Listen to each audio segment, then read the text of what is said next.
I did a survey, my favorite survey, asking people that if the business on a scale of 1 to 10 has changed by 10 in the last 15 years, how much finance has changed? And the answer from the senior finance people, senior finance executives, is always somewhere around between 5 to 7. So we ourselves recognize that finance is not progressing fast enough. So the dilemma right now in the business world is businesses expect a lot to contribute it from finance. Strategy is one of the very critical topic which businesses need help from the finance people. And the other thing is that many people complain that, look, I'm already too much occupied in my work. How do I find time for these things? Look, we have also, generally speaking, accounting and finance profession has also not been able to restructure its format and its work uh, process and structures. Because with very powerful ERP systems available in the last 10, 15 years, the work environment should significantly change, and it has not. If you look at a typical accounting finance department, we are doing the same way we have been working last 10, 15 years. So we have the luxury of really having powerful ERP systems, but we are not using all of them to our advantage. So the purpose of this program, first of all, is to catch up on the education side. So we are talking about strategy. And that's one of the very, very critical part of the grooming and development of the senior finance professionals, which all of you recognize. That is why you are here. The other challenge is that despite will and desire and intention of the most finance professionals, we are so much trapped, we are so much locked up in our work environment, in our jobs, that we don't find time. It's the demand of the job, it's the demand of the organization, it's the structure of the organizations that we are not able to really find out opportunities. Now, I have been doing corporate trainings for 20 years, internally and externally. And I could tell you that more and more we are seeing that for especially finance professionals, is becoming more of a challenge to come out of their work environment, even for a day training. If you want to go for just one day training, it's a hell of a lot of challenge how to find that one day. And those people who are able to find out that time, 1 day or 2 day or 3 days, in some cases 5 days training, they were seriously disappointed because the cost of their time is so high that the return they are getting on those training is not really justified. So they're getting frustrated that, look, I spared 2 days, 3 days, 5 days on this training, but I really did not learn as much as I was hoping for. So keeping in those two things in my mind, and also my inspiration came from this quote from Peter Drucker. Now, Peter Drucker was an amazing futurist. This is what he said in 1997. Universities won't survive. The future is outside the traditional campus, outside the traditional classroom. The distance learning is coming up fast. I came across this quote about 3 years ago. And as I said, I was doing a lot of corporate trainings. I got shocked and inspired. I said, wow, he projected this in 1997, and we are still doing the traditional way. So I said, let me experiment. And I was not a big fan of online training. But after going through this quote, I started a program called What It Takes to Become a CFO online. And it was fantastic. I mean, I think more than 200 people have passed through that training now. And the results were fantastic because, first of all, we solved the challenge how to find time, because we were doing off time, weekends or evenings, and that's easier. So if you are really willing to learn, you don't mind spending a couple of hours outside your work hours, right? And that is what you are doing right now, sitting on the weekend. So that's what is not an issue for the senior level finance professionals. But also, I could tell you, many of you have already attended my previous trainings and you know how effective it is. Now, there is a couple of compromises, like I'm not able to see your body language and you're not able to see my body language, but how critical is it? Now, it's a lack which is being compensated by a lot of other strengths and advantages. So my bottom line is that the online training is much more effective in totality. So I'm now almost completely focused on online trainings because it saves my time. I mean, previously, to conduct a 1 day or 2 day training, I needed to travel to Dubai a 14 hours flight. And now I'm doing most of the trainings, doing less travel and doing most of the training sitting in the comfort of my home in my pajamas actually, right? And you are probably doing the same thing. So it's more relaxed environment, more learnable. So that's what I think we have learned through this 2-3 years experience. The other thing also from the same amazing gentleman, Peter F. Drucker, who said, business has only two functions, marketing and innovation. And I thought about it. And I said, in today's environment, that's also true for most professionals. We have to really two things, two functions for an individual professionalism point of view. Keep innovating, which means keep learning new things. Number one, you need to do personal marketing because the world is so competitive and there is so much tight supply and demand that if you don't do personal marketing, people would not be able to know about your talent and you will miss the opportunities. And this is an area we significantly lag behind. So I created this framework, which you are seeing on your screen, called CFO Leadership Competency Model. And in this framework, I try to identify the areas which are really critical. Now, you don't see any IFRS here because really, honestly, I think that's not the criteria on which your career success is dependent. Once you reach to a certain level, and most of you are at the mid-level or beyond mid-level, so it's granted, it's given. You have those technical qualifications. Most of you are already qualified professional accountants. That is why you are there where you are, right? But the challenge for us is really to move from the mid-level to the top level. And the top level, IFRS doesn't matter. Your technical knowledge doesn't matter. It's required, it's important, but that's not the deciding factor. What deciding factor is your leadership and what you see here.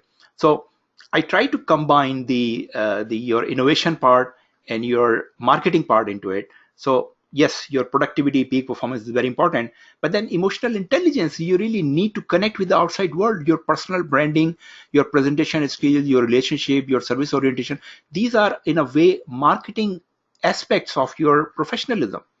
And then on the technical side, as I said, probably you all already know more than enough about traditional accounting and finance things, but you need to develop strategic thinking, business modeling, value creation, performance management, things like that. Now, initially I offered a program which was combining everything into that 12 weeks program. Later on, I realized that strategy is a subject which really requires some special focus. And based on that thinking and experience and observation, I created this program, Strategic CFO program, which we are studying now.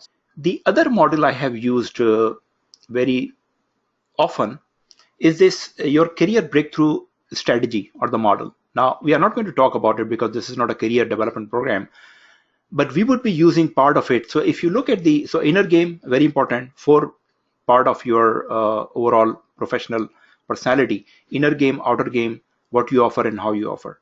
So if you look at the outer game, which is your personal branding. So inner game is your mindset, outer game is your personal branding. Let's look at that part. The old paradigm is, look, I'm a financial expert. I know financial accounting or treasury or those things very well, right?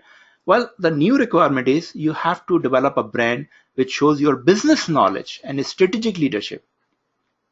Now, business people, especially the C-level, the decision maker, they already know that you are good in financial management. That is why you are there.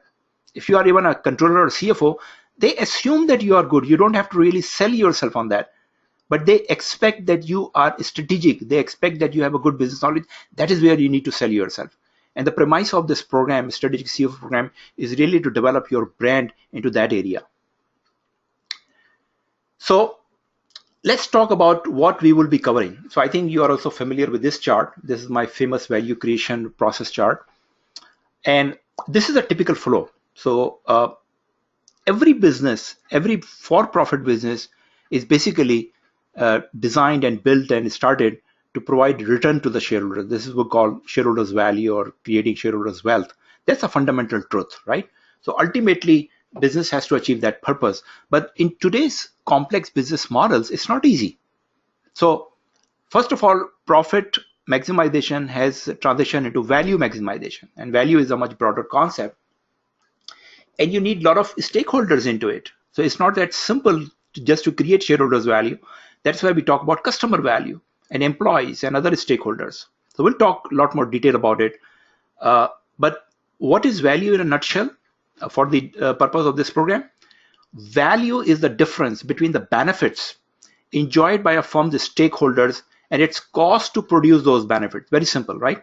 If you just focus on it, then you will get to the crux of this strategy management. Who are the stakeholders? Not only shareholders and not only customers, but also employees and suppliers, and also society is part of the stakeholders. And what is a strategy in this perspective? A strategy is simply a game plan to create value. Very simple. That how do we take all these components of the business, how do we take these stakeholders, and how do we put them together in a meaningful way to create and maximize our value? That's all about a strategy in a very simple nutshell. It's a value proposition of a business. And value creation is not one way in this case. Value creation is really mutual between all the stakeholders, except shareholders. Shareholders, as I said, the fundamental principle of any business is to create shareholders value, end of the day. But before we reach there is a lot of interaction between different stakeholders, value creation for the business, value creation for them. So this flow explains that. Okay, based on this quick understanding of these principles, there are a couple of things to really comprehend at this point of time. So value creation process is twofold. Generally speaking, most business models are based on creating shareholders value through customer value. Most businesses understand that customer is a very critical part of the value creation process. How do they do it?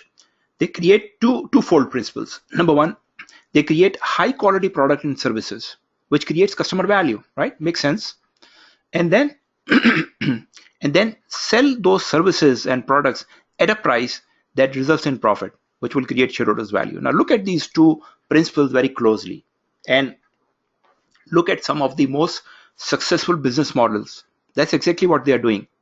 Companies like Apple, companies like Amazon, companies like Google, creating high quality product and services and making it available at a highly competitive, acceptable price. Because now which one is more challenging, in my opinion, or in your opinion? First, people would look at these two principles and say, first one is really challenging, creating high quality product and services. Really? That's very simple. You put more resources and you can create more compelling product and services. Easy, right? Simple formula. But the main challenge is, more challenging part is how to sell those product and services at a price that creates shareholders value. Because if you don't create shareholders value, the whole purpose of the business model is gone. It's collapsed. So really, selling at a price to result in profit, that's a main challenge. And company like Apple and Amazon is doing fantastically. Apple is creating amazing, fantastic products and making it available at a price which is affordable. People are happy to pay that, right? Now, look from a finance professional's point of view. Where we are, as I said, this is the crux of the successful business models. Creating high value product and services, creating customer value, and then selling at a price which results in profit. Where we are, finance professionals, we are entirely focused on the second principle. That's what we call financial management. That looking at the revenue, looking at the profit, looking at the cost and saying, this is profitable, this is not profitable. It's very easy for you to go to the marketing department and tell them that these are the products you're selling at loss. Really? We don't understand the full value creation cycle. We are not there. We are even not close to the first principle, high quality product and services, creating customer value. And that goes hand in hand. You cannot manage one or the other in isolation. They really go together. And that's what the business or strategy management is.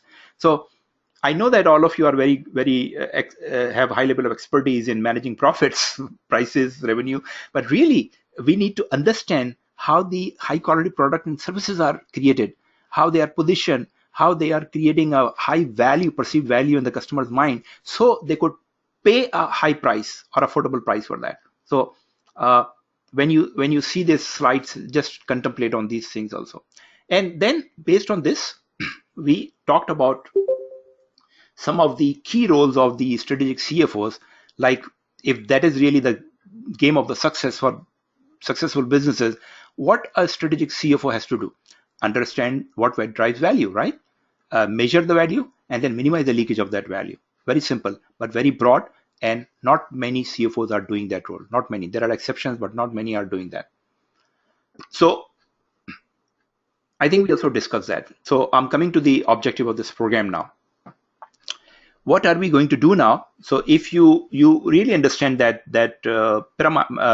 paradigm, and you said that, okay, I'm willing to go into that value creation part and play my role as a strategic CFO, what you need to do, these are the various steps we'll be covering this program. So build up your strategy, knowledge, and skill first. As I said, our education, traditional and professional education, is not providing us with enough tool, number one. Number two, the things are changing so fast, so rapidly, that we need to keep learning. Even if you have attended a strategy program maybe 5 years ago, probably you need to learn it again because it's changing very fast. And then step by step, initiate a strategy conversation. Very important. You can only do the strategy conversation when you are knowledgeable, right? When you understand things deeply. And then conversation also extend to making presentations, developing your brand, doing some trainings, and then getting involved in the strategic projects and really initiating an idea and own and drive strategic projects. Approach here is that we'll go model by model, module by module, covering different strategy models and framework. Now, there are hundreds of books on strategy, if not thousands. And they have diverse approaches, different ways and approaches to learn strategy. I have picked an approach which is easier and faster to learn and apply, especially for the finance professionals. So my design of this program is meant for finance professionals in mind. The models I have chosen to develop your strategy, knowledge, and your brand are easier to understand based on your financial background, like balance scorecard, like value chain analysis, like enterprise performance management. You will pick up very quickly on these things. The number one thing is for this program is to transition you into the role of a strategic CFO. How? By developing a deep and practical knowledge of the subject of strategy. That's very, very clear, number one. Number two, creating a personal brand. So not only that you develop knowledge, but the world needs to know, your business associate, your CEO, your other people need to know that you are a strategy professional.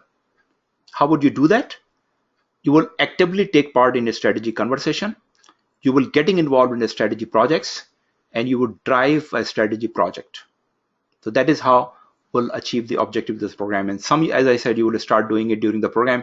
Some you will do after the program. Okay, so my promise in this program is this would be the most valuable business learning of your lifetime. This 3 months would be the most valuable business learning. Number two, you will develop a fresh mindset, a new mindset. How do you see your role in solving business problems? So it's not financial, it's not accounting, it's a business professional. How would you really solve business problems? A fresh mindset.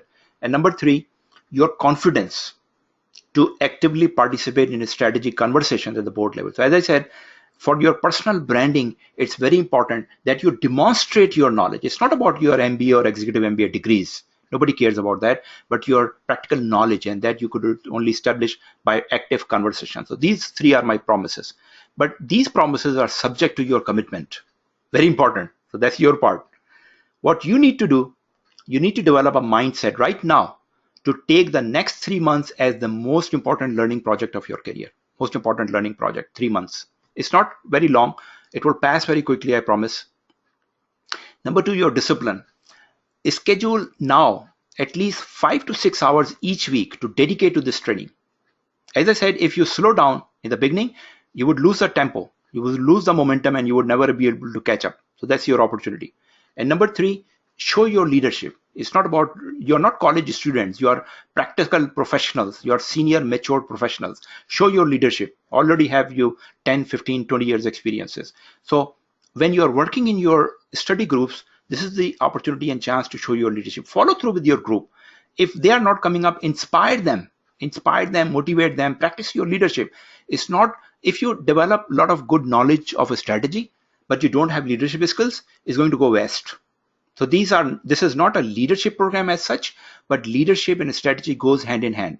And you need to understand that wherever you have opportunity, you practice that as well.